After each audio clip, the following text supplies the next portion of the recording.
35 वरें दा पठानिया साहब इंदे फादर साहब इंदी एसोसीएशन जिहड़ी है असें भी दिक्खा कि भगत सिंह उनकी जन्म जयंती होए उनका शहीदी दिवस होए और भी जिन्ने महापुरुष है उन्हें याद करने के ऐसे प्रोग्राम करती है। और अज भी प्रोग्राम रखे दा है, तुम जानते हो अज भगत सिंह राजगुरु सुखदेव उनकी शहीदी दिवस है। अज के दिन जियां कि ना पिछले साथी साढ़े सीनियर दसिया कि अंग्रेज सरकार ने एक षड्यंत्र तहत उन्हें फांसी दे दी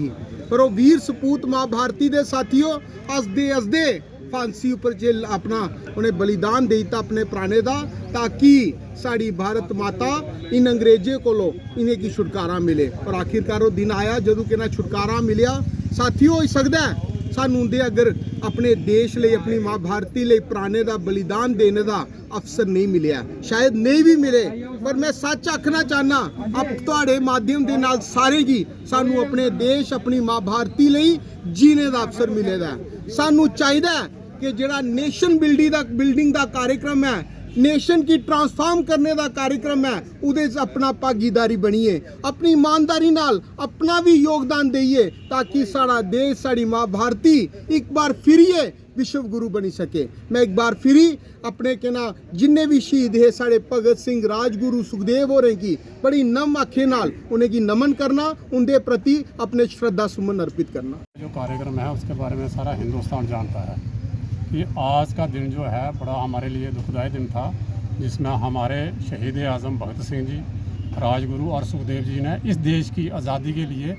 अपनी बड़ी छोटी सी उम्र में 23-24 साल की उम्र कोई इतनी बड़ी उम्र नहीं होती है। माँ बाप बच्चे सब अपने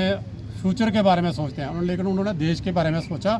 और इस देश की आज़ादी के लिए उन्होंने कुर्बानी दी। लेकिन मैं एक बात कहना चाहता हूँ एक भूतपूर्व सैनिक होने की वजह से कि आज बड़ा दुख होता है जिस तरीके से आजकल की घटना हो रही है। हमारे पॉलिटिशियन जो कि हमारे लिए एक रोल मॉडल होने चाहिए लेकिन किस तरीके से आज आप दिल्ली के चीफ मिनिस्टर देखिए वो करप्शन केस में फंसे हुए हैं, उनके डिप्टी सीएम देखिए वो करप्शन केस में फंसे हुए हैं। मतलब ये देश को और क्या संदेश देना चाहते हैं। हम भी भूतपूर्व सैनिक जितने भी हैं 1 साल से अपनी मांगों के लिए प्रदर्शन कर रहे हैं लेकिन सरकार ने आज तक हमारी नहीं सुनी है।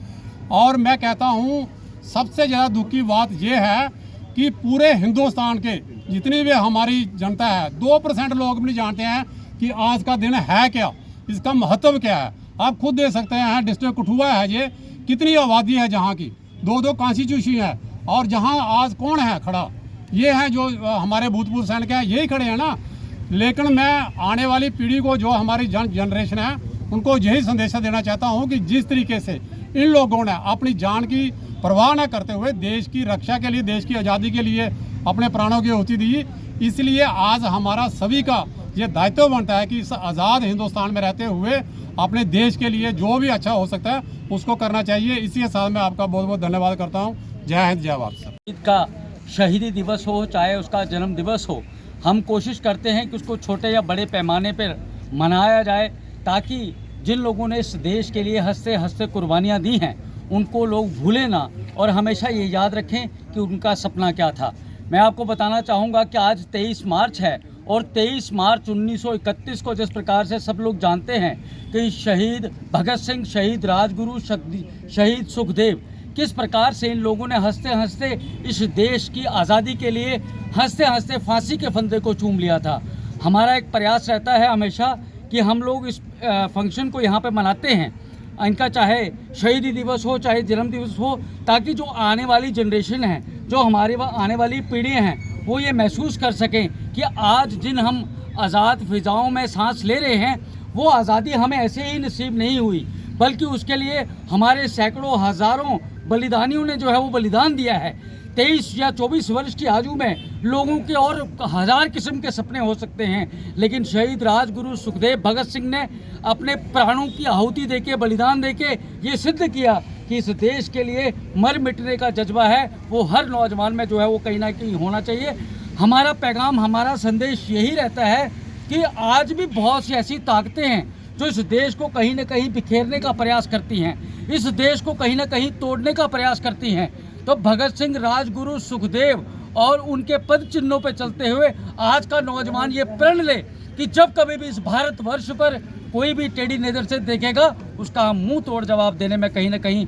सक्षम रहेंगे और इनके पद चिन्हों पे चलते हुए आगे बढ़ेंगे। और जो इनके सपने अधूरे हैं आने वाले समय में हम उनको पूरा करने का प्रयास करेंगे। मुख्य तौर पर यही मकसद रहता है और इसमें तमाम बुद्धिजीवी लोगों ने, उसके साथ साथ हमारे जितने भी एक्स सर्विसमैन वेलफेयर एसोसिएशन के लोग हैं ये भी बढ़ चढ़ कर भाग लेते हैं। तो हमारा यही पैगाम, यही संदेश रहता है कि हम इनको याद रखें और इसी प्रकार से